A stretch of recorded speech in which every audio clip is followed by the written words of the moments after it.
Get ready, start. Madam Speaker, I rise to present the budget for the year 2013-14. I recall my last tenure as Finance Minister and acknowledge with gratitude the splendid support that I received from all sections of the House as well as the people of India.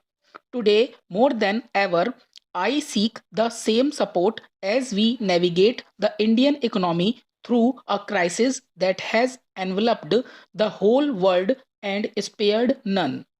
I intend to keep my speech simple, straightforward, and reasonably short. I shall begin by setting the context. Global economic growth slowed from 3.9% in 2011 to 3.2% in 2012. India is part of the global economy. Our exports and imports amount to 43% of GDP, and two-way external sector transactions have risen to 108% of GDP. We are not unaffected by what happens in the rest of the world, and our economy too has slowed after 2010-11.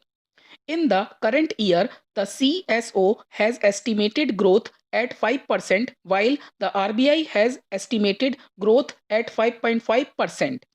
Whatever may be the final estimate, it will be below India's potential growth rate of 8%. Getting back to that growth rate is the challenge that faces the country.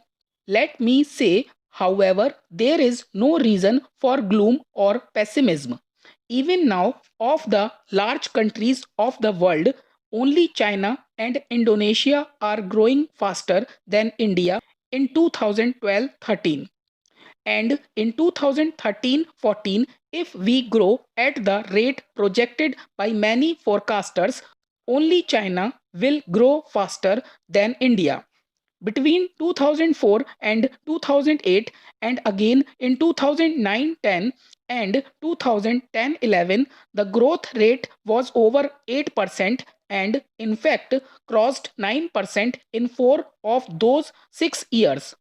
The average for the 11th plan period entirely under the UPA government was 8%, the highest ever in any plan period. Achieving high growth, therefore, is not a novelty or beyond our capacity.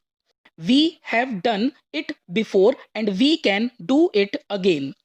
I acknowledge that the Indian economy is challenged, but I am absolutely confident that with your cooperation, we will get out of the trough and get on to the high growth path.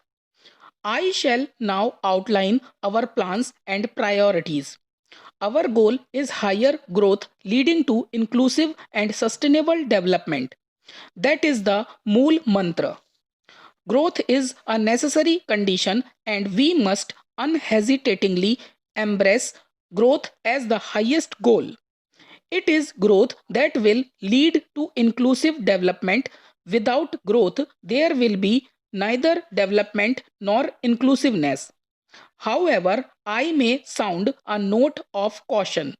Owing to the plurality and diversity of India and centuries of neglect, discrimination, and deprivation, many sections of the people will be left behind if we do not pay special attention to them.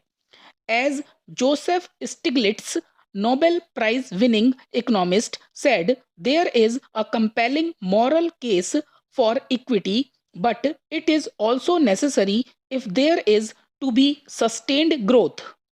A country's most important resource is its people.